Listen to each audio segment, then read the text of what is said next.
Hi everyone, and welcome back to English for You. I'm Pat. And I'm Kat.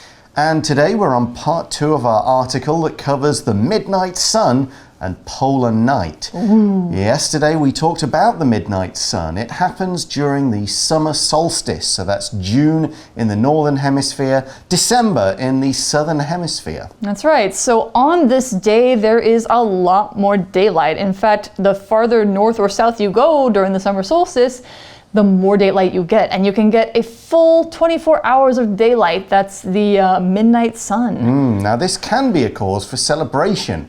In parts of Alaska, there are late baseball games that start at 10 p.m. And baseball goes on for a long time, so I imagine they will be playing well into the morning. But this much sun can also be a bad thing. It can confuse our brains, it disrupts our sleep because our brains need darkness to sleep well. And so it can make us tired, it can make us irritable, it can make us feel confused. So in parts of the world where this happens, some people use thick curtains or sleeping masks to block out the sun. Others try power naps to try and catch up on the sleep that they missed. The important thing is to stick to what you know, stick to your usual schedule. Even if the sun never goes down, act like it does and go to bed at a normal time, get up at a normal time. Just make sure that you are getting enough sleep and enough wake. Okay, now midnight sun isn't too bad. It might disrupt your sleep, but that's about as bad as it gets. Right. Polar night, on the other hand, needs a little more help. Dealing with that is not so easy. No. And we're going to look at that in today's article. Let's read through.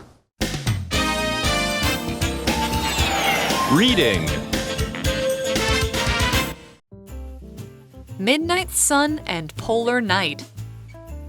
On the same day the northern hemisphere is enjoying the long daylight of the summer solstice, the southern hemisphere experiences the opposite. The winter solstice marks the year's shortest day.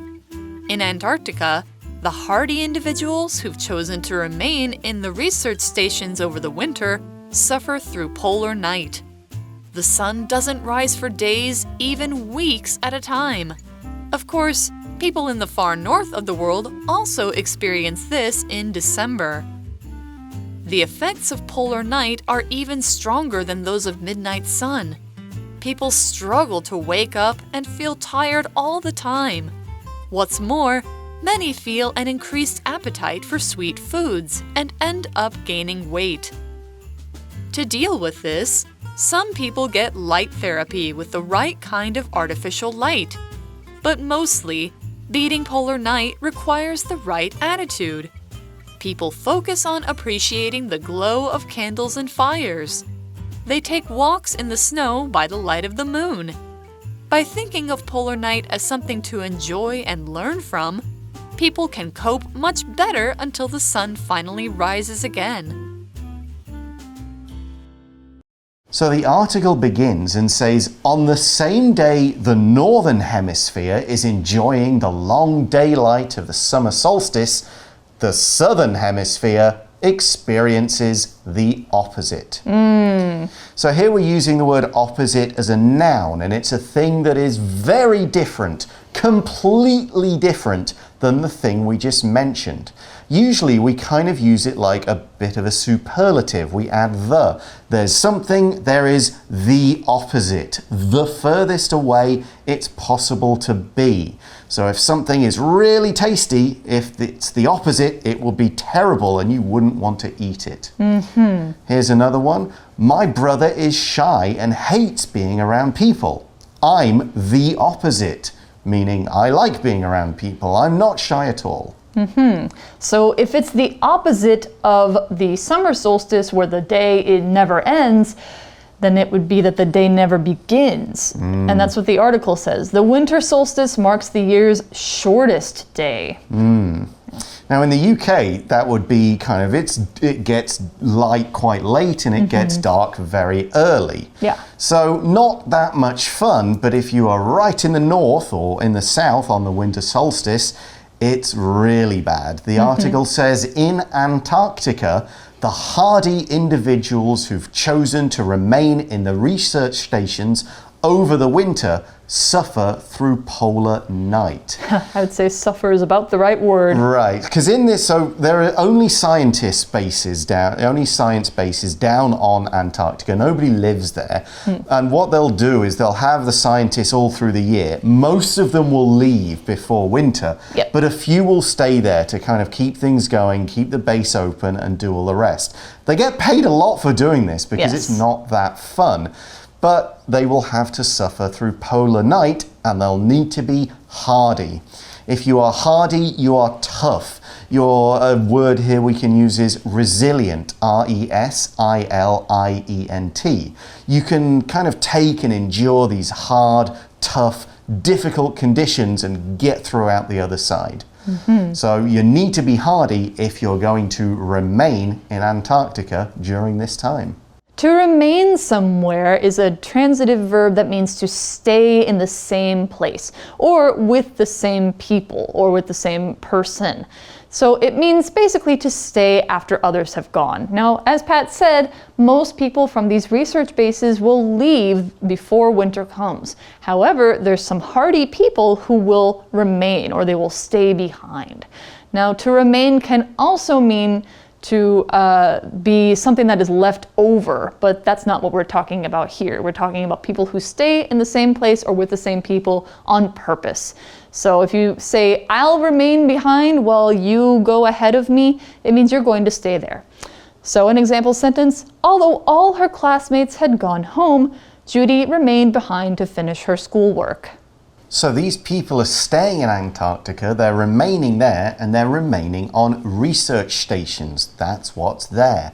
Research is the activity of either finding out completely new facts by doing tests, by observing things, by just sort of finding out what's going on, or it could mean looking up old facts. If you go to a library to find out everything that is currently known, you're doing research as well. So it could be finding new stuff, it could be looking up old facts, even if they are new to you. And that's what people are doing down there. Right, exactly. So they are trying to learn more about Antarctica because it's a very difficult place to be and there's a lot to learn about it. But to do that, they have to suffer through polar night. To suffer means to experience something unpleasant, usually like something like damage or having a loss, like losing somebody, or being beaten in a war or in a game, so a defeat.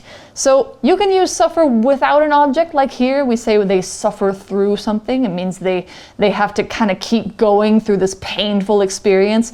Or you can use it with an object, so you could say suffer a defeat, suffer a disease, something like that. But for an example sentence, we could use, Chelsea suffered greatly during her cancer treatment, but she recovered and became healthy again after. Okay, and what they're suffering through is polar night. The adjective polar here just means related to one of Earth's two poles, the North Pole and the South Pole. Most commonly, we see this word when we're talking about polar bears. Yeah. The bears that just live up there in the North Pole. Yeah, or the Polar Express. I think of movie, Santa Claus lives on the North Pole. Yeah, that sort of thing. So anything to do with the very north or the very south of the Earth. So what happens during this time? The sun doesn't rise for days, even weeks at a time. Oh, Where did it go? Not up north it went. Yeah. Because of course, as we point out, this is balanced. Both things happen in both hemispheres, just at the opposite time of the year. So as the article points out, of course, people in the far north of the world also experience this polar night in December.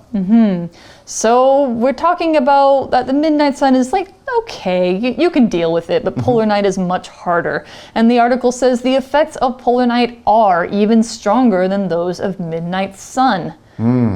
Yeah, we can survive with too much sun, but not so well with no sun. Yeah, exactly. The article says people struggle to wake up and feel tired all the time. Our bodies need daylight. Our bodies use the stuff in daylight to kind of make important vitamins, to get things going. It is connected to a lot of our body processes, and without it, we don't wake up so well. You'd wake up, it's still dark, you just want to go back to bed. And they feel tired all the time because they're not getting sunlight and their body's not using that to do what it needs to do. And what's more, many feel an increased appetite for sweet foods and end up gaining weight. I think this is a really common thing to feel in the winter. A lot of people gain weight in the winter, and a lot of animals do too. I think, it's very common, but doing it too much can be very bad for you, and it can make you feel even more tired.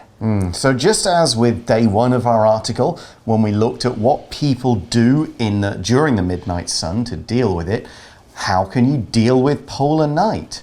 The article says to deal with this whole kind of waking up late, feeling tired, gaining weight and so on, to deal with this, some people get light therapy with the right kind of artificial light.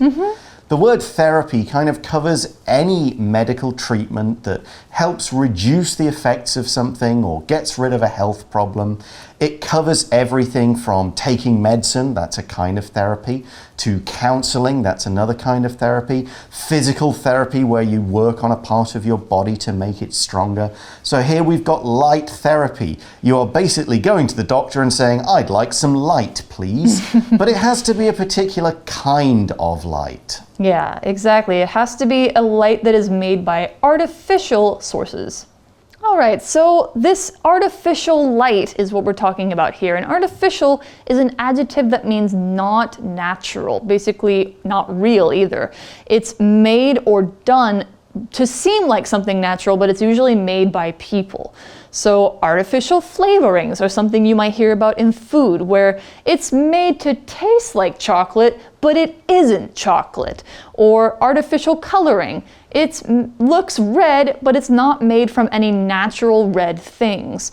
So artificial things happen they come up in our food a lot. They come up in the things we wear, the things we buy. So artificial doesn't mean bad, but it just means not natural, not from nature. So an example sentence here, many people don't know how to care for plants. So they get artificial ones to make their houses look nice. This means you don't have to water the plants, you don't have to give them sun. They are fake, they're not natural. So a course of artificial light could help your body get what it needs during polar night. It'll do all the processes it needs to do, which we normally do with daylight, with sunshine. But that's not the only way to get through polar night, and it's maybe just the way you think about it that is the most important thing. As our article says, but mostly, beating polar night requires the right attitude. It's a question of approach. Now here we use the adverb mostly. That means in most cases, for the most part. Now this approach won't work for everybody, and it won't work all of the time. Sometimes you will need some light therapy, maybe some extra medication, maybe something in your diet. But most of the time, just generally for normal people, most of the time to get through polar night, you just need to have the right kind of attitude toward it. Here's another example sentence using this adverb.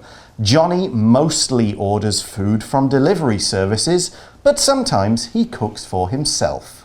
Right, so most of the part about getting through polar night is about how you approach it.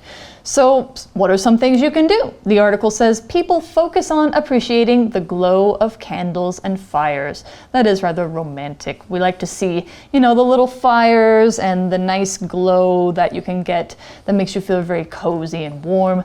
So that's what they focus on. Focus on is a phrasal verb that means to direct all your attention or effort at something in particular, basically to keep your mind on one thing.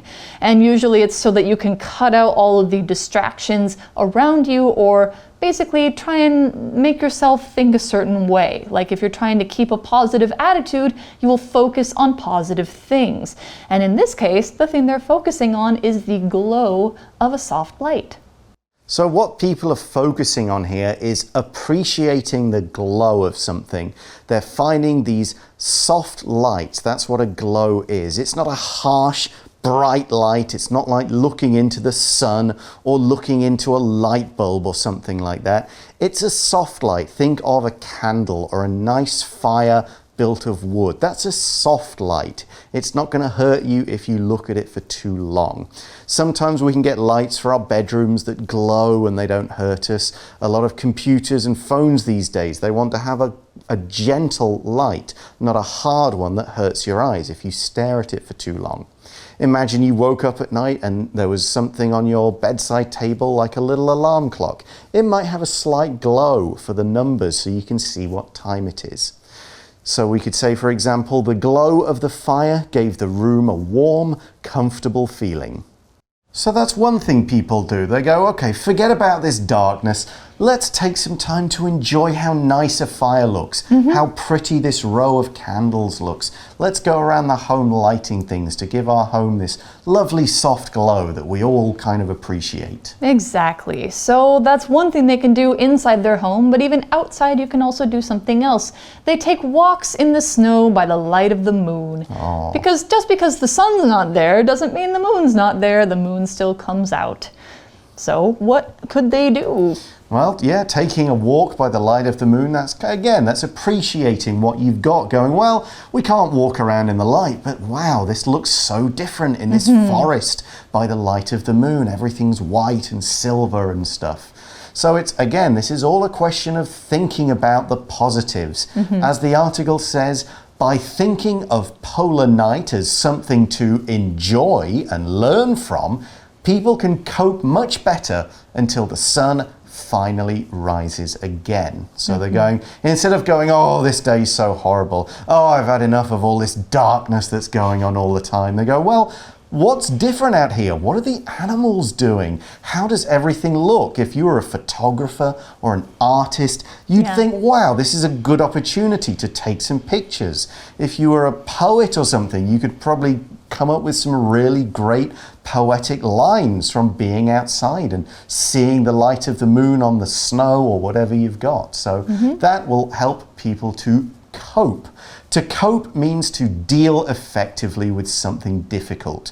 There's a problem, there's a bit of hardship, maybe you've got a lot of work to do, or you've got some difficulties in your life, but you can cope, you can get through it. You're maybe letting it affect you, but only just a little. You will survive, you'll come out the other side, and that's the idea with polar night. The sun will come back in a month or however long it takes. So think of the positives, think of it as a great experience, get through it, and you are done. Yeah, exactly. And then when the sun comes out, you'll feel so much better for it. And you'll enjoy it a lot more. You'll stop taking it for granted. Woohoo, sun! Yeah, exactly. So that's what we've got as far as tips for how to deal with midnight sun and polar night and what it can be like for people who live in those places where they get those times of day. So with that said, we're going to go to our For You chat. For You chat. All right, our chat question today is, would you prefer to experience midnight sun or polar night? Explain your answer. What's your answer, Pat? Well, I mean, I would like to experience polar night once, just to see what it's like. But in terms of having to have the same thing every year, I will take the midnight sun every time. Those long summer nights, the baseball game sounds fun, all the other celebrations and fun times you can have seem fun. I would much prefer to deal with that. But on the other hand, polar night, it would be pretty cool just to kind of see it. It's like if you've ever experienced a total eclipse when it goes dark in the middle of the day. It's just kind of cool. Polar night was maybe a little too long, but still, it'd be worth doing maybe once. How about you? I think my answer would probably be the same. I would rather have midnight sun, but I think I'd like to experience polar night in a community where people are used to it. Yes. Where they know what to do, they know how to have fun, they know how to stay active, and I think it would be a learning experience. Yeah, if you've got people around you with that right approach and you've got people to talk to and share it with, yeah, you wouldn't want to go into a polar night all by yourself. Or maybe not at a research station either. No. Gosh. Okay, yeah, there's not so much to do there unless you're going to go out and play with the penguins. Yeah, even they don't want to be played with. They probably just want to huddle up and get through the cold. Yep, they're not taking too many walks in the midnight snow or going out lighting fires and candles, but there you go. All right, that is all the time we've got for today. Thanks for learning about midnight sun and polar night with us. For English for You, I'm Pat. And I'm Kat. Talk to you again soon. Happy solstice. Vocabulary Review. Opposite. Tony's company is successful now. It was just the opposite 10 years ago when it started in his garage and had no money.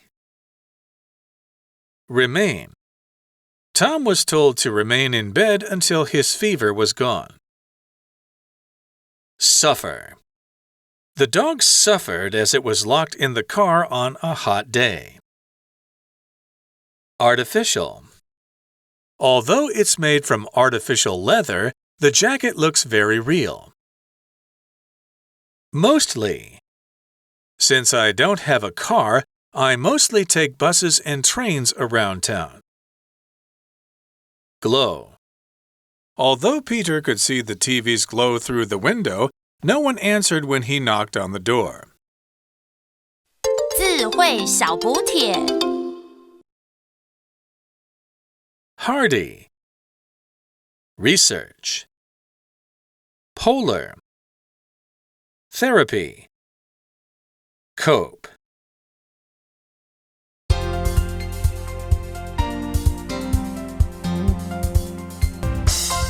以上节目是由活用空中美语制作，活用空中美语杂志，请洽询全国各大书店。